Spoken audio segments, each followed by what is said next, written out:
Estamos a ir. Maria Del Mar, a primeira convidada de exterior ao MySpot. Tenho imenso gosto em ter aqui hoje. O meu nome está ali embaixo, Maria Bartolomeu. Sou a mentora aqui do MySpot, da plataforma de desenvolvimento pessoal, e convidei a Maria Del Mar, que é expert na área dos relacionamentos, e não só, não é? És expert, tem muita coisa. Gostaria que te apresentasse um bocadinho para conversarmos depois sobre o viver sem ti. Muito bem. Então, Maria, muito prazer estar aqui. É um prazer ver este projeto teu, dos muitos que também tens, não é? E ver como é que isto pode ser um canal de encontro e de desenvolvimento para todos nós, não é? Para aqueles que nos acompanham. Bom, algumas pessoas já me conhecem, eu sou psicóloga clínica, tenho este sotaque porque sou espanhola de origem, mas já estou aqui em Portugal há muito tempo, mais de 26 anos. Sou psicóloga clínica, especializada em saúde, trabalho muito com casais, faço uma terapia de casal, criei uma formação sobre isso. Trabalho muito com a psicossomática e epigenética, as doenças orgânicas, biologia neural. Pronto, me interessam várias áreas, mas sobretudo o que me interessa é o ser humano, trabalhar e aprofundar e estudar e promover várias formas de investigação e de formações para que a gente possa fazer um bom trabalho conosco mesmos e com aqueles que nos procuram, seja clinicamente, desenvolvimento, seja em casal, família, individual, grupos, principalmente adultos, e trabalhar com equipe, com pessoas que trabalham também com as crianças e jovens. Fazer trabalho de cooperação me interessa muito. Portanto, e faz muita formação, não é? O CPSP faz muita formação. Foi o sítio onde eu tirei o meu curso também. Sim. E foi lá que eu conheci a Maria e ainda continuamos. Sim, sim. O CPSB é um centro de formação internacional que tem sede em Lisboa e tem outros 2 filiais em Espanha, em Catalunha e no País Basco, e somos um centro internacional porque neste momento, e mais agora com esta situação pandémica, já éramos, temos também alunos do mundo inteiro, não é? Desde Angola, Moçambique, Brasil, claro. Argentina. Então fazemos formações para psicoterapeutas, para a pessoa se formar como psicoterapeuta internacional, com uma formação credenciada, acreditada, e outros cursos de especializações de várias áreas, em que tu foste muito promotora de alguns deles. E que tiveste grandes ideias, e temos várias coisas clínicas. As pessoas podem consultar a página do CPSB, podemos colocar depois alguma informação aí, mas sem dúvida é um prazer formar, ter ideias, sermos criativas, queremos formações com coluna, porque estamos precisando mesmo fazer um bom trabalho, não é? Claro que sim. Então, Maria, o viver sem ti, o que é que acontece no teu olhar, no teu sentir? O que é que acontece no casal para que comecem a desconectar? Bom, as possibilidades são muitas, mas sem dúvida o casal começa com grandes expectativas, grandes desejos do amor, grandes desejos de compartilhar, juntar uma vida, e muitas vezes acontece que a gente projeta muito no outro o que acha que vai ser o que tem que ser e se desconecta de si próprio. E quando eu coloco no outro a minha felicidade, ou coloco o que o outro tem que fazer para não me atrapalhar no meu caminho, surgem os atritos, as interferências, e eu deixo de escrever o meu guião para me olhar no outro, desconectando do meu próprio olhar e da minha própria responsabilidade. Com certeza as possibilidades são muitas, mas o que me encontro é que o casal começa com muitas expectativas, com muitos desejos e às vezes não há, ou a vida não traz, ou muitas coisas se cruzam, seja a chegada dos filhos que muda muito, seja as mudanças da vida, as grandes transições que nós temos que fazer, em que a pessoa... saíste aqui? Não, estás aí? Estás aí. Em que nós colocamos no outro a vontade, a perspectiva de que nos vai fazer feliz, né? E que vamos a concretizar o nosso projeto de vida individual e que o outro nos vai ajudar a concretizá-lo. Ou vamos a concretizar o do outro e isso vai nos fazer feliz. E quando isso não é maduro internamente, quando os desafios da vida nos exigem colocar-nos de cara com as verdadeiras essências do nosso eu, vem a frustração e vem a cobrança. E vem, eu me sinto enganado, enganada. Tu me disseste que me ias ser feliz e agora tens amigos. Tu me disseste que ias me fazer feliz e agora estás tirando cursos. Tu me disseste que ias ser feliz e não trazes dinheiro para casa. Tu me dizias que ias fazer feliz e agora estás gordo ou gorda. Olhas para outras pessoas.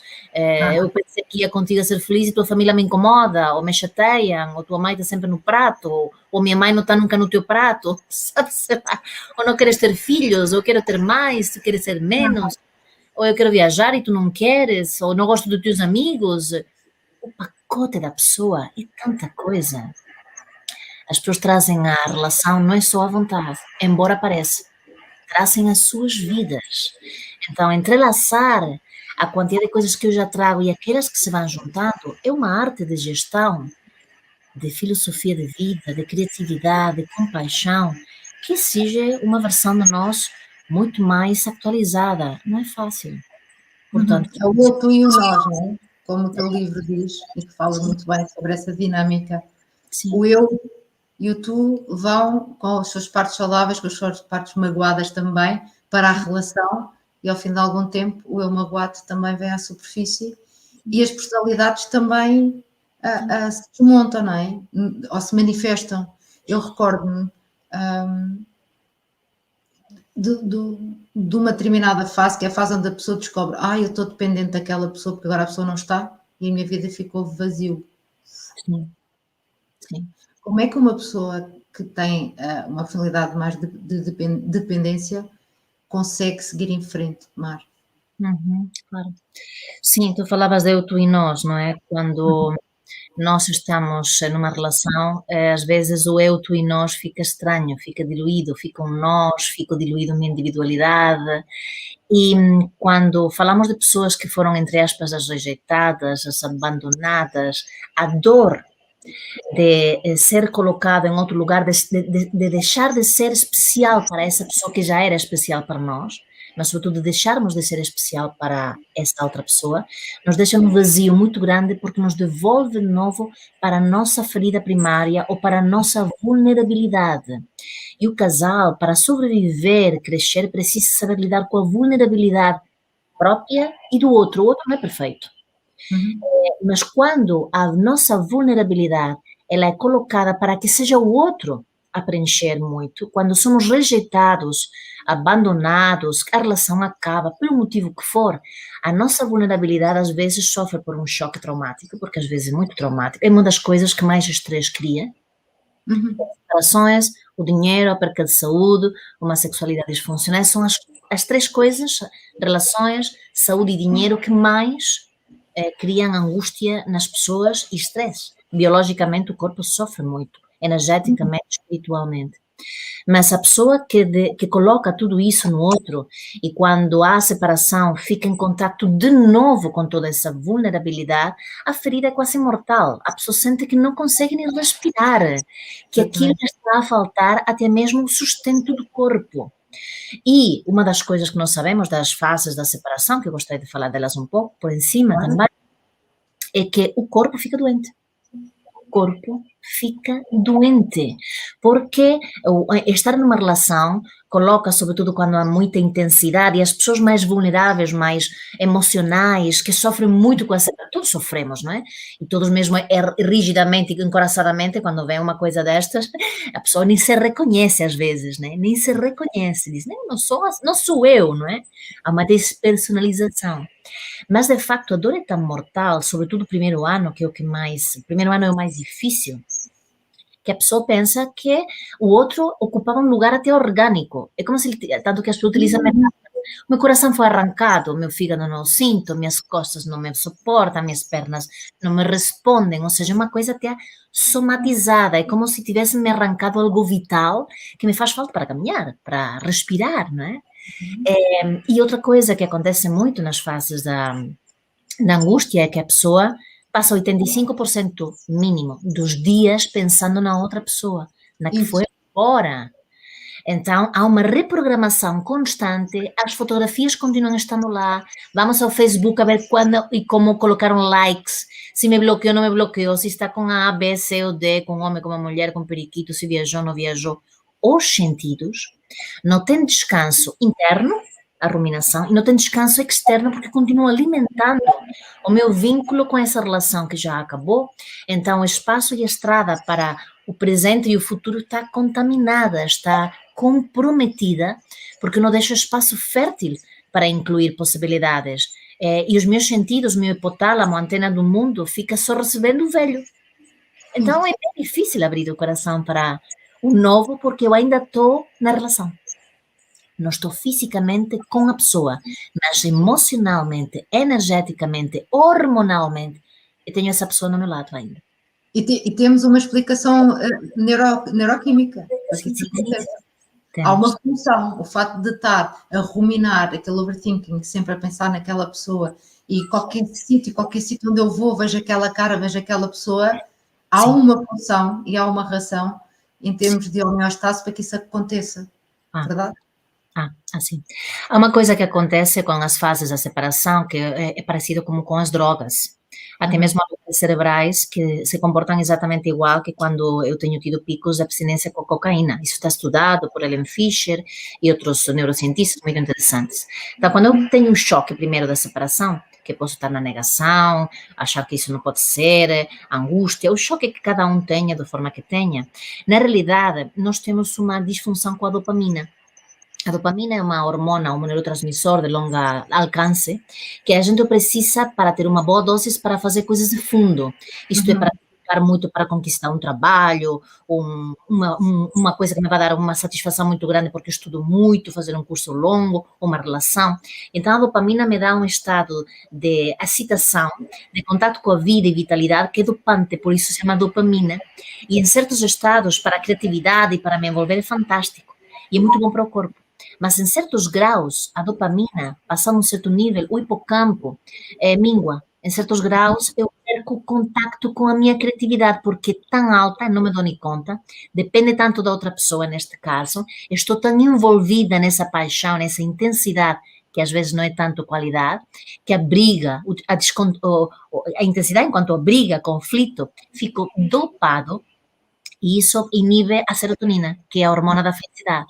Quando muita dopamina, eu fico numa excitação, fico numa junção de sensações com o outro, e nessa intensidade fica, não fica, estou, e então fico com uma inibição, quando é muito alto, nessa intensidade, nessa angústia, de serotonina. Acontece durante a relação, sobretudo na parte tóxica, e acontece depois, quando há separação, sobretudo a pessoa que é rejeitada ou abandonada, de alguma forma, aquela que se lhe diz não quero mais, que recebe o não quero mais, e os níveis de dopamina e noradrenérgicos continuam ativos, mas não tem um objeto que lhe faz que aquilo tenha a ação e a satisfação necessária. Então, fica numa coisa neurobiológica muito concreta, em que de facto se entra no síndrome de abstinência.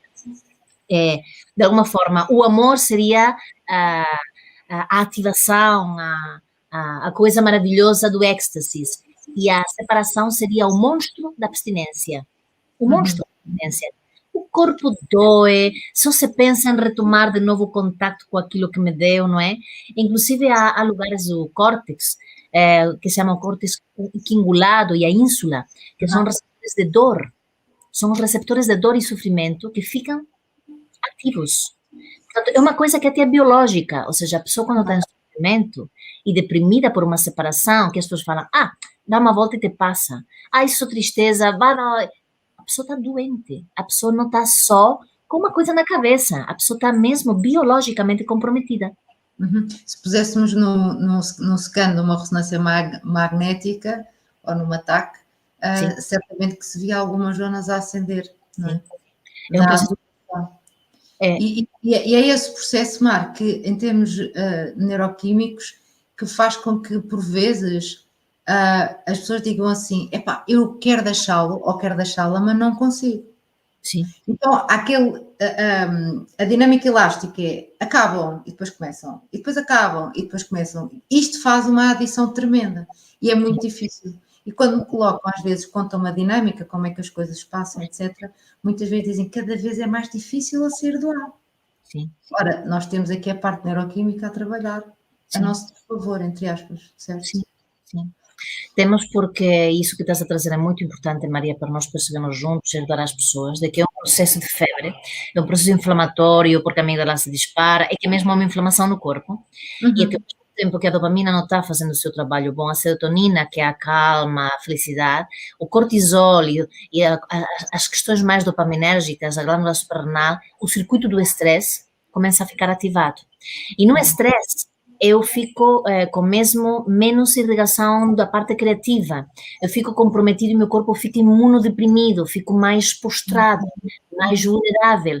E então, ficar mais vulnerável também fisicamente, só acho e penso como projeto ruminante. Se eu tivesse essa pessoa de volta, eu não estaria tão enfraquecido. Associo a minha fraqueza, a minha vulnerabilidade à ausência da pessoa. Cria Mas uma, não, se cria uma crença de que a minha medicina, tanto que a pessoa fala, se ela voltasse, estaria tudo bem. Eu faço tudo. Que volte de qualquer forma, não me importa que volte, que volte. Aí me passaria a febre. Quando, na realidade, muitas vezes, eu não tenho vontade que a pessoa volte. Eu tenho vontade de que a sensação de dor desapareça. exatamente. Eu quero a ausência de dor e de sofrimento e acho que a vinda da pessoa vai colocar aquele lugar que me faz falta. Tanto que as pessoas andam voltando, não voltando, mas não estão felizes. Não estão felizes nem na volta. É só uma coisa muito rápida, mas depois volta a angústia, aquilo que desencontra o casal. Voltam a convivência e não funciona. Voltam a estar juntos, mas não rola. Tem momentos bons, mas tem 90% do tempo mal. Mas a intensidade se confunde com a qualidade e o processo de profundidade. E se não estarem nisso muito tempo, a abstinência é muito difícil. Aliás, se a gente faz a comparação com as drogas, deixar as drogas é muito difícil. Claro que sim. Claro que sim. Quem teve já droga já sabe como é que é. Aliás, um dos itens nos grupos de toxicodependentes que pedem para evitar para a pessoa quando está se recuperando é as relações, que são um dos gatilhos principais, as relações para que eles voltem a tomar drogas. Claro. As coisas são primas, como eu costumo dizer. Andam ali lado a lado. São primas. Primas, irmãs, não é? Exatamente. É tudo muito intenso, não é? Temos aqui a Inês que nos está a dizer: ficamos com sintomas físicos, baixa atenção baixa, há vómitos, falta de apetite, falta de concentração, e é isso mesmo. Há toda aqui uma vertente psicossomática que entra em ação, e porque estamos a falar em pedaços de nós que ficam, sabe-se lá onde. Muitas das vezes também há a clarificação de que quando uma pessoa termina uma relação, não quer bem acabar com aquela pessoa, mas quer acabar com sentimentos que tem acerca dela. É. Porque quem termina uma relação, às vezes tem uma segunda agenda já há algum tempo, tem uma agenda secreta já há algum tempo. Sim. Quando as pessoas são surpreendidas, acabaram comigo agora, ok? Então, nós estamos a focar-nos aqui um bocadinho de quem é deixado, mas a pessoa que termina também tem o seu sofrimento. Claro. Aliás, a pessoa que termina, claro que há muitos casos, mas a pessoa que termina não termina a terça-feira. A pessoa que termina, na realidade, dentro dela já terminou há muito tempo. Exatamente. Já se foi embora há muito tempo e não sabe como fazer. Às vezes tem sentimento de culpa, às vezes tem sofrimento, não está nutrido na relação e todos temos direito a ir embora de uma coisa que não é boa para nós. E há às vezes transições de não te estou deixando a ti, o problema não é tu, o problema sou eu, que muitas vezes não é verdade. O problema é tudo. Não estou bem, não estou sabendo ser eu, ou contigo, ou comigo, ou conosco, mas não é que tenha que se encontrar um problemático, um culpado, todos somos responsáveis, não é? Mas quem vai embora e quem decide ir embora, vai embora porque entrou em sofrimento há muito tempo atrás também. Às vezes há anos. E às vezes tem alguém que aparece na vida para saltar fora daquela relação porque não consegue saltar fora de outra forma.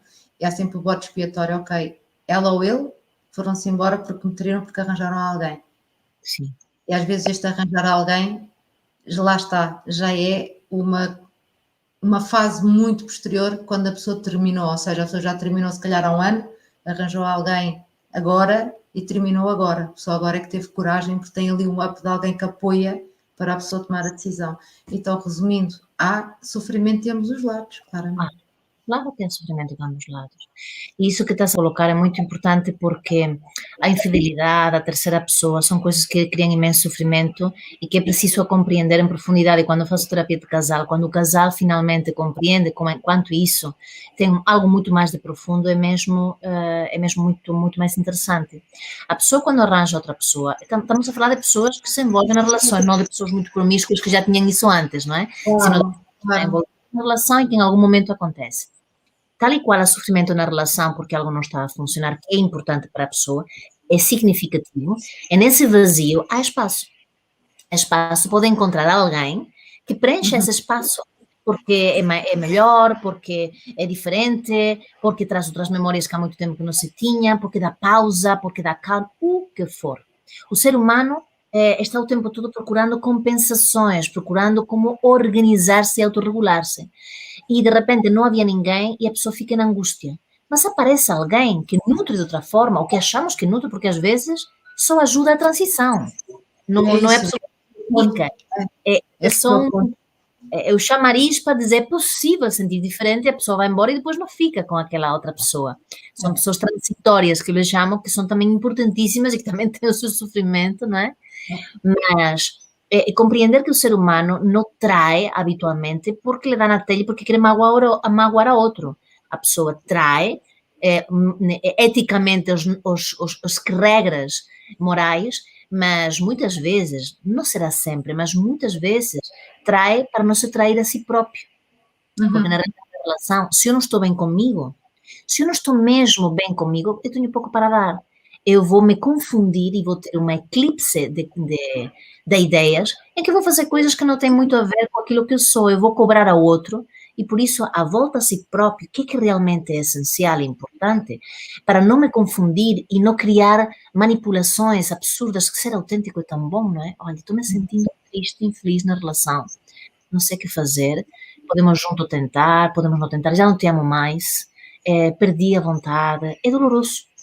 Até Sim, mesmo quando há filhos é pior, não é, Mar? Quando há filhos ainda torna as coisas mais complicadas. quando há filhos é muito pior, porque também depende de como é que os pais façam a separação, mas os filhos querem o conto todo, não é? A segurança, o amor e a família. Embora é verdade que há casais, e cada vez mais há isso, porque cada vez há mais separações e ultimamente tem sido mesmo uma barbaridade, seja pela crise, seja porque as pessoas veem mais ao essencial, então tomam a decisão que estava para tomar, não é? Isso tem acontecido muito, mas há casais que quando têm muito bom diálogo e sabem cuidar da dor que sentem na separação, cuidam também dos filhos. Eu tenho assistido a casais que têm se separado e que não tem sido traumático para os filhos de todo. Tem feito uma transição tão harmônica de diálogo, de cuidado, de equilíbrio, de não cobrança, e aí os filhos se habituaram e transitaram muito bem. O que acontece? Isto é possível, por isso isso remete a, não é a separação que traumatiza os filhos, é a forma como a separação se faz. É a forma como a separação se faz. Se eu partilho para os meus filhos que nós somos pessoas que podemos dialogar, que os papás se separam, que querem por isso ser mais felizes, que os amam, que eles não são responsáveis de nada, se criam dinâmicas de 2 semanas, uma semana, o que for, e há alegria que se recebe a um e ao outro, e há uma benção de ir para lá e não se critica o cônjuge ou ex-cônjuge, a coisa pode ir muito, muito bem. Mas há essas fantasias de vamos ficar juntos para que os miúdos não sofram. E a casa é um terror. Se é tudo tão mal, se respira sangue, angústia. Uma casa precisa respirar pacificamente, não é? Tal e qual. Olha, está-me a remeter para outra questão que é, e agora? Viver sem ti, como é que eu posso construir uma vida que mereça a pena ser vivida? E a mim e a ti, chegam pessoas, não é? Todos os meses, com esta questão, que é, fui deixado ou quero deixar, sou amorosa e agora também tenho filhos, será que é bom nós estarmos juntos a brincar com os filhos, será que não é?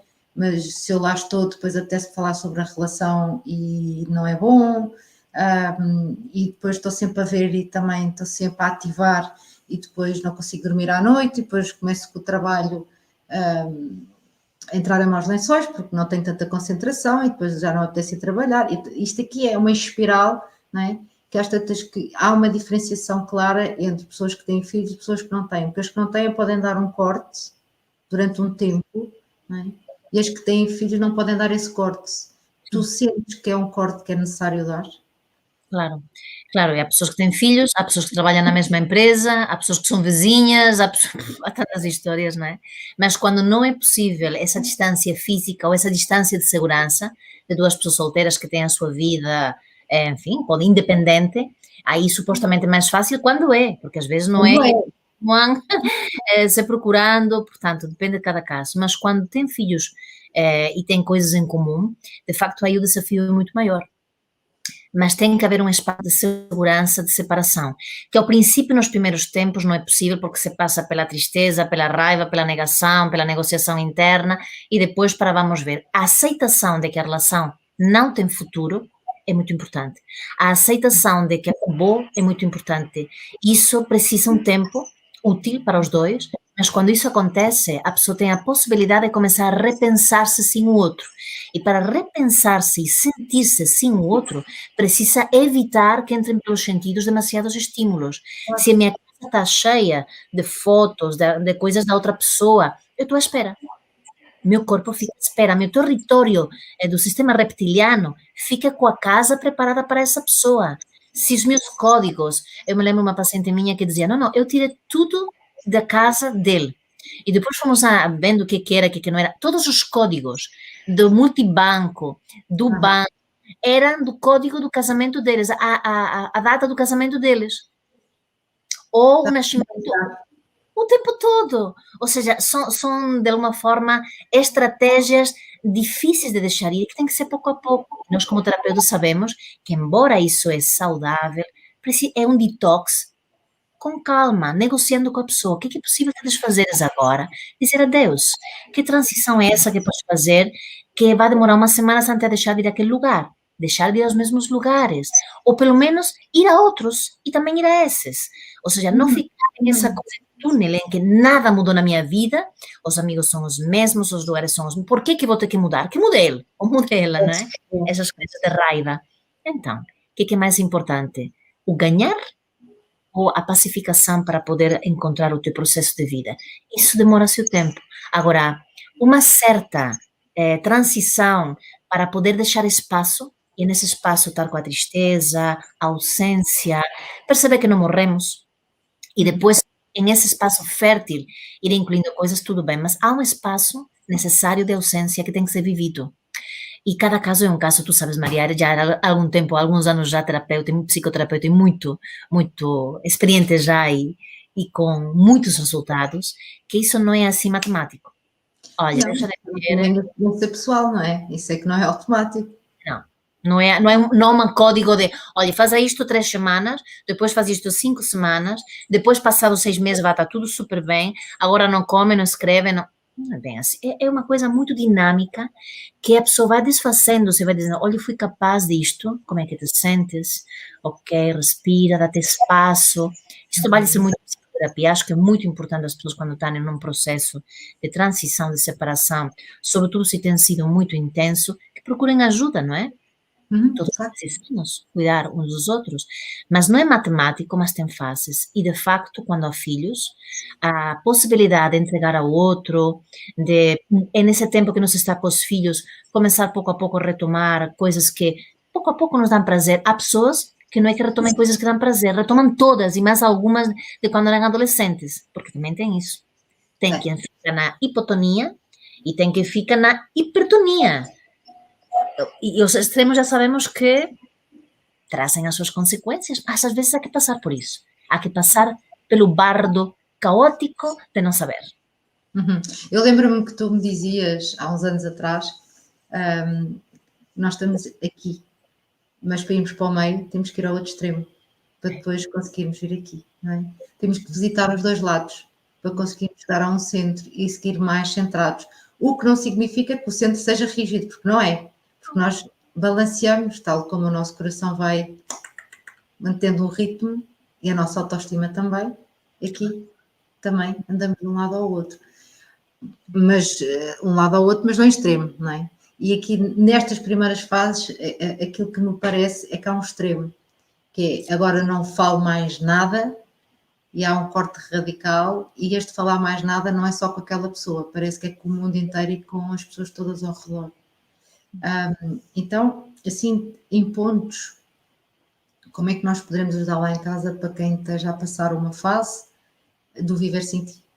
O que é que nós podemos dizer? Estar junto da própria família, da família de nuclear, pai e mãe, se for um ambiente saudável, pode ser algo regenerador, por exemplo. Pode. Primeiro pode ser algo que agradecer o tempo que se tem vivido e perceber que a fase acabou e que não é por isso acabou a história. A história acabou, mas a história não é apagada. Há um histórico, há uma construção de vida. É válido tudo o que aconteceu e agora se inicia outra fase. Portanto, há esperança de que a fase que começa pode ser um princípio de outras muitas possibilidades e que mesmo que a princípio a pessoa não veja nada disso, de facto, quando se fecha uma porta, se abre uma janela, que é um princípio espiritual, né? E é mesmo verdade. Agora, essa janela que se abre, não se abre de qualquer forma. Tem uma parte que é dolorosa. É natural sentir-nos desorientados. É natural ter pensamentos ruminantes. É natural o sofrimento. E até é saudável, entre aspas, que se passa por um tempo de desorganização para depois o próprio corpo encontrar uma nova forma, uma resiliente forma, com a nova forma, com a nova fase. E isso pode demorar, mínimo dos mínimos, a volta entre 6 meses a 1 ano, em que vai-se passando por várias fases, um ciclo de vida, novas datas, o aniversário, aquele lugar que eu estava aquele ano passado. O ser humano funciona muito por biorritmos, por memórias, por rituais, não é? Portanto, a pessoa que esteja passando agora por um processo de separação, que fique querendo empurrar a dor e o sofrimento e não quero, ou quero voltar, porque é indignação, é natural. É natural essas coisas todas. Abraçar que se está péssimo.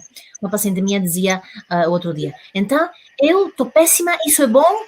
Digo, isso não é que é bom, é natural. É natural sentir-te péssima. Então, mas é bom ou não é bom? É natural. Dentro do processo de desenvolvimento, é natural e adequado a um evento concreto. Exatamente. É natural. E há que atravessar e não evitar. Há que atravessar. Sim. Só atravessando é que se consegue. Quando me perguntam assim, mas isto nunca mais passa?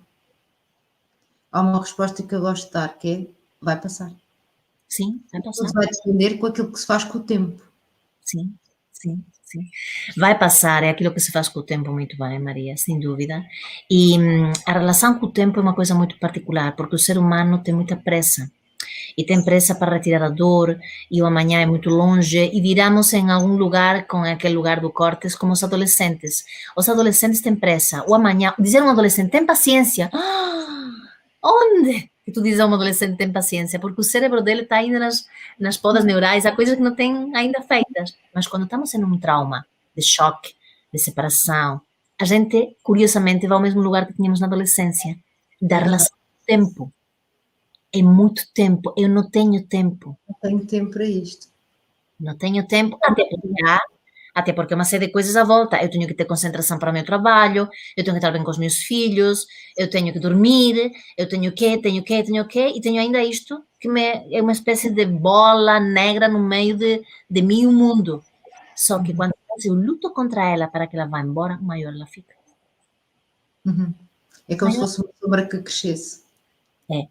Portanto, lidar e acolher a minha vulnerabilidade e perceber que minha tristeza tem um tempo, em vez de dizer, eu quero me tirar a tristeza, tu deves ter isso no consultório também, e eu falar, então, para a gente poder melhorar o contato com a tristeza, primeiro vamos a fazer contato com ela. Vamos a perceber como é que ela chegou, como é que ela é parecida com outras coisas, vamos perceber o que é que afeta no corpo, quanto tempo ela permanece durante o dia, que momentos do dia não há tristeza, porque há momentos do dia que não há tristeza. E começar a fazer um pouco essa modulação, ajudar a pessoa a respirar quando é que consegue se nutrir de outras coisas que não são só este tema. E começar a atravessar a tempestade com esse barco que ainda é muito resistente, que é o nosso corpo, porque ele pode perfeitamente atravessar a tempestade e saber que precisa, porque está esperando toda uma vida cheia de possibilidades. As relações acabam, começam outras, parece que não, mas realmente tudo passa. Estudar filosofia é muito interessante para quem gosta. Sim, e há muitas pessoas que começam a ler.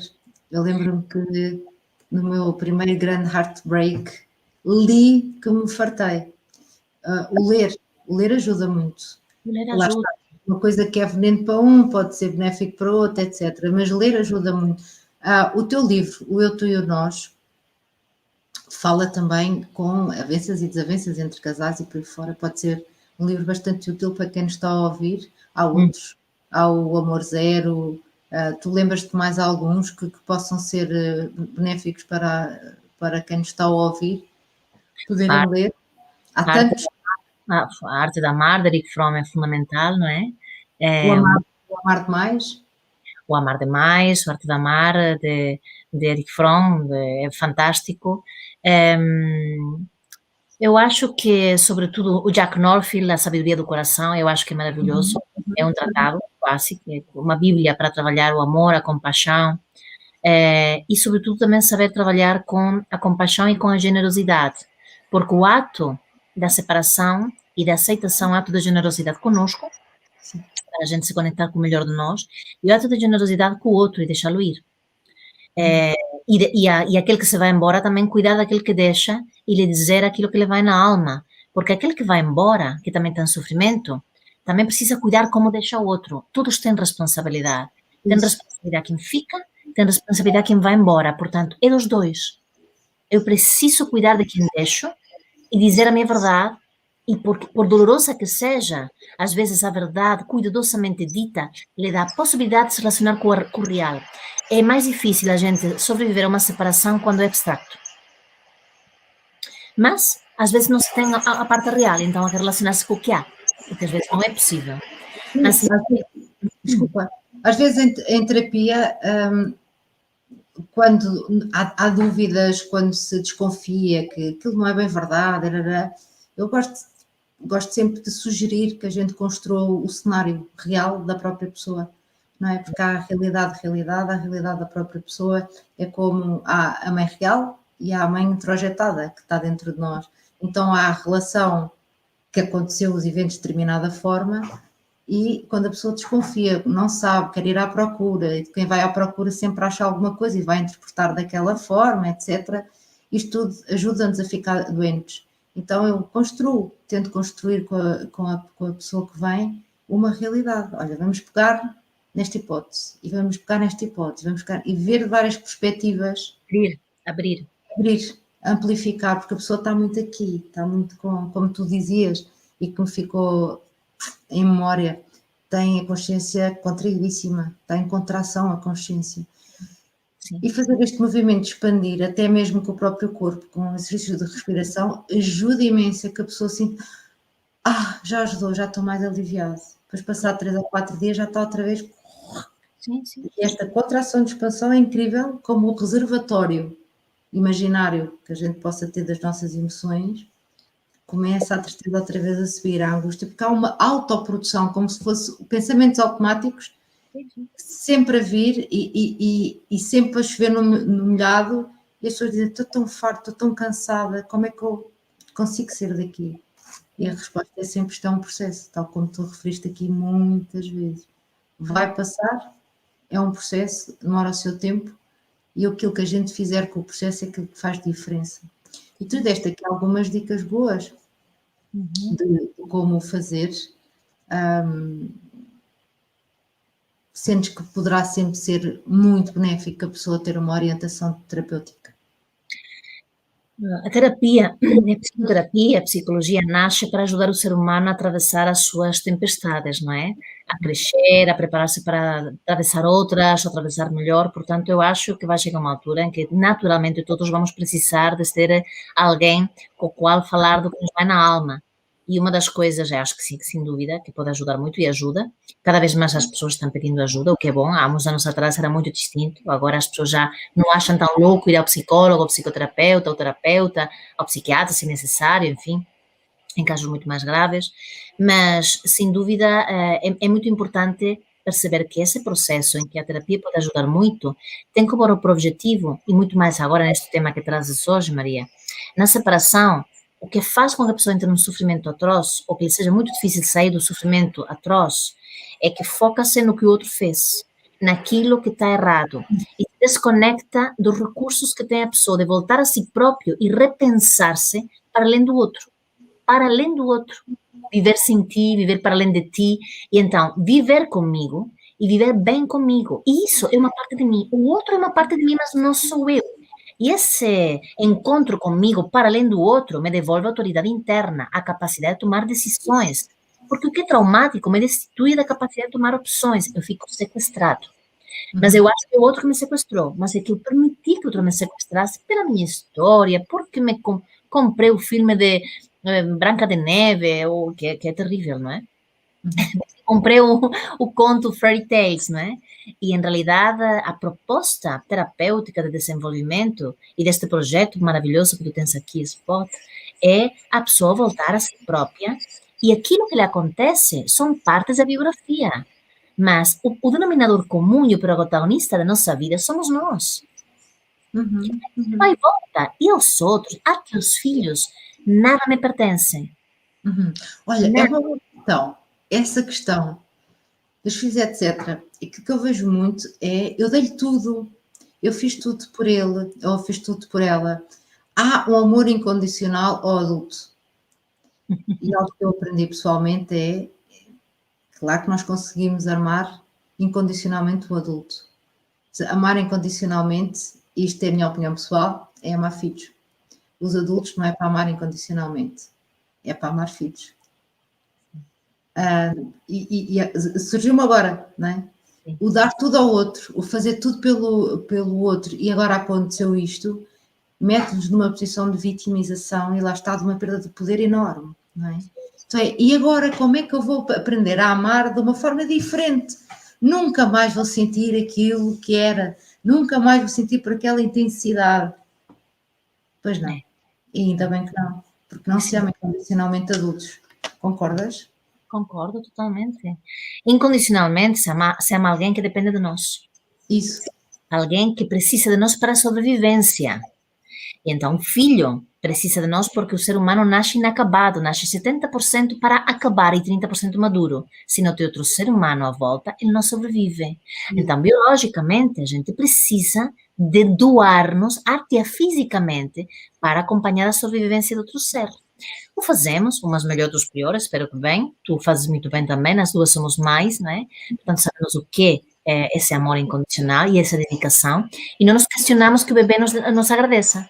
Mas não se questiona que aos 3 me diga, ai, mamãe, embora mais que também fazem isso, né? Mas pronto, supostamente não questiona que me tem que devolver um dinheiro, um cheque dos anos que a gente dedicou a isso tudo, né? A gente fez e eu farei, que tenho 3 filhos, espero para o resto da minha vida, o que eu puder. Claro que sim. Portanto, se precisarem e não forem loucos e excessivamente simbióticos, eu vou ajudá-los com certeza, tudo que eu puder.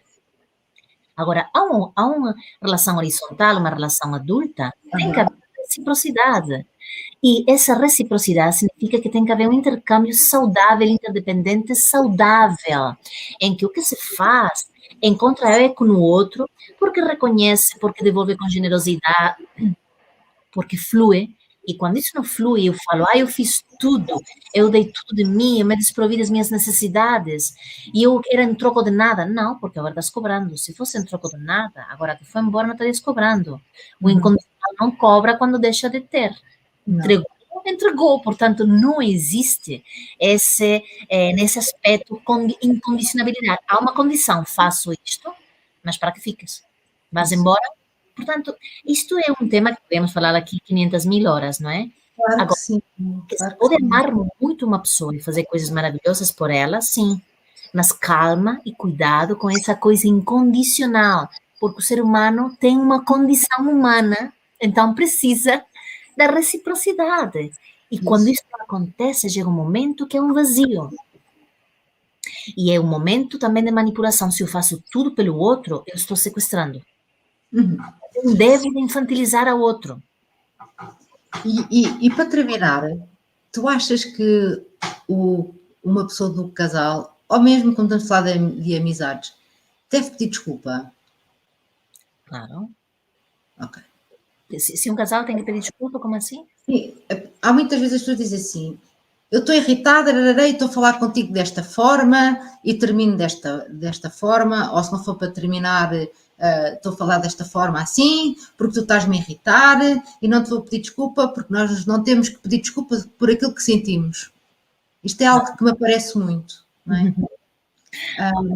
Qual é a tua opinião? Eu acho que a pessoa deve pedir desculpa sim, quando afeta o outro com consciência, colocar-se em causa e dizer, ok, o que é que poderá ter ressoado em mim para eu ter ativado esta pessoa desta forma, ok? E ver uma divisão com responsabilidades aqui. No entanto, pedir desculpa, olha, desculpa se por algum motivo a minha intenção não era essa, explicar qual era a intenção, se a pessoa se sentindo daquela forma. E normalmente quando se pede desculpa, o outro ainda vem para cima de nós outra vez. E quando termina, muitas vezes há isto, ainda pedir desculpa, ainda me vomitar outra vez por cima de tudo, não é? Pois. E portanto é esta coisa que é, devo pedir desculpa ou não devo pedir desculpa? Claro. Está muita culpa aqui misturada também, não é? Ai, meu Deus, esse é um tema tremendo. É assim, mais do que pedir desculpa, é que é preciso entender o que é a culpa e o que é a vergonha. A culpa e a vergonha são filhas do medo, são emoções secundárias sofisticadas.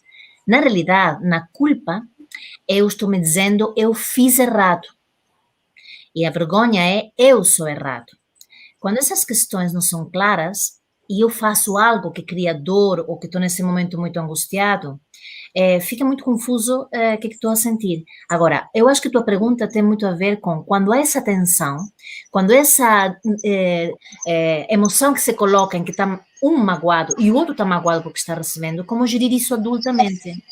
E então eu acho que aí há que ter ou há que acordar o que é a responsabilidade. A responsabilidade é uma palavra muito bonita porque quer dizer a capacidade de dar uma resposta. Responsabilidade, como dar uma resposta melhor. Então, quando eu tenho uma sensação, um sentimento, uma emoção muito difícil e estou colocando também no outro o que eu estou sentindo, eu tenho que me responsabilizar por isso.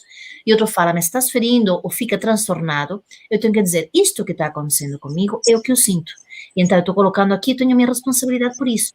Agora, a desculpa, se já sabemos que não há uma compreensão de parte a parte, do que é a culpa e a responsabilidade, pode-se abrir uma fenda para que outro fala, então tens culpa, estás fazendo errado, então vou em cima de ti. E aí se aproveitam nestas relações tóxicas, desculpa, e não surte efeito. E por outro lado, há pessoas que falam, eu não peço desculpa nunca, porque é o que faço, é o que eu digo, é o que eu sinto, e também está errado. Portanto, nem o excesso, nem a falta, senão o conteúdo que isso quer dizer, e começar a traduzir o que eu quero dizer. Ok, eu estou dizendo algo muito intenso, eu estou colocando aquilo que me vai na alma, e estou magoado e te estou magoando. E neste momento eu sou capaz, e é muito mal para mim, é muito mal para ti, mas é neste momento encontrar melhores formas de comunicação do que nos vai na alma pode mudar o percurso de um diálogo. Mas a nossa cultura judaico-cristã tem a culpa como uma coisa de castigo. Então, no momento que eu abro a boca e utilizo a porta da culpa, sem noção de como é que eu estou gerindo a minha culpa e como o outro gera a culpa a nível da agressividade, às vezes é uma catástrofe. Portanto, eu acho que há que redefinir, e eu faço isso muito com os casais, quando se pede desculpa, está-se falando de quê? É ressignificar, não é? Exatamente. De quê? E de quando isso é assim, porque há casais que falam, eu estou farto de pedir desculpa. Não adianta. Outro, Claro. não pede desculpa. Bom, também não adianta. Então, tudo, nada. Não, vamos ressignificar. O que é que está aqui em causa? É entender o que é que cada um está passando. Quando um sente algo à minha frente, eu estou dentro. Eu posso não ter tido tanto assim, porcentagem disto, daquilo outro, mas numa discussão, o que cada um sente é legítimo. E essa é a primeira parte. A primeira fase da discussão é assumir que o que tu sentes pode ser totalmente diferente do meu, mas eu acolho o que é o teu sentir. E eu acolho o meu sentir. Para já acolher que cada um sente diferente. A base da discussão, do conflito, é as duas partes querem ter razão ao mesmo tempo, não é? Isso. Não é possível. Não é possível. Mas é possível olhar para isso. E é possível, é um grande benefício se conseguimos respirar, não é? Porque tem que haver respiração no meio disto tudo para conseguir encaixar, porque às vezes é muito difícil ficar com este enfrentamento, é muito difícil, as pessoas são escapistas, é muito complicado mesmo. Espaço, precisa ser espaço. Eu ficava a falar contigo a noite toda. Já fiquei anos e foi tão bom. É tão bom. Tenho saudades tuas. Um dia destes vou tirar o curso outra vez, para estar mais perto. Maria Delmar, quando o confinamento for embora e possamos estar todos juntos, porque estar nas tuas formações, acredito que online sejam muito ricas, tu és muito criativa e consegues criar dinâmicas muito calorosas também, para as pessoas que também estão nestas questões dos relacionamentos, seja de um lado ou do outro, seja a pessoa que quer acabar ou a pessoa que esteja em dúvida. As formações da Maria Delmar são fantásticas, eu só terei uma lá para setembro e outubro, que são Relações Nutridoras Não Caem do Céu, que é um programa que eu quero fazer, mas enquanto isso, há outras formações, nomeadamente as formações que o CPSB tem, nomeadamente a formação de psicoterapeutas, etc., para que quem quer se desenvolver, encontrar-se a si próprio, se autocentrar, é top. Tem recomendação number 5, number 10 aqui da minha parte. Maria, encontramos-nos aqui um dia destes outra vez. Espero que sim. Um prazer estar aqui contigo. É sempre um prazer estar contigo em qualquer setting e sempre é criativo pela tua oportunidade e é maravilhoso ver o teu percurso enquanto profissionalmente cheio de orgulho e de alegria, mais uma pessoa fantástica que está fazendo a diferença nas casas e nos corações de tanta gente. Muito obrigada, Maria Delmar. Eu gosto muito de chamar-te Mar. Ressoa muito em mim o carinho e o amor. Bom. Que é isso que tu também tens. Agora estamos aqui a partilhar valorizações e são valorizações que são muito sentidas daqui. Eu sei, igualmente, minha querida, igualmente. Um grande beijinho para quem está em casa a ouvir-nos. A todos, muito Voltem sempre aqui ao MySpot, ao canal da Maria Delmar, que também começou há cerca de, foi mais ou menos um ano, não foi? Em outubro ou novembro. Não tem muito tempo. Está recheado de vídeos fantásticos para que as pessoas consigam, para que você em casa consiga saber um pouco mais sobre si e sobre os outros. Verdade? É. Grande beijinho. Beijinho em casa e beijinho para ti, Maria. Beijinho. Muito obrigada. Boa continuação, minha querida. Até breve. Até breve. Obrigada a todos. Bom descanso.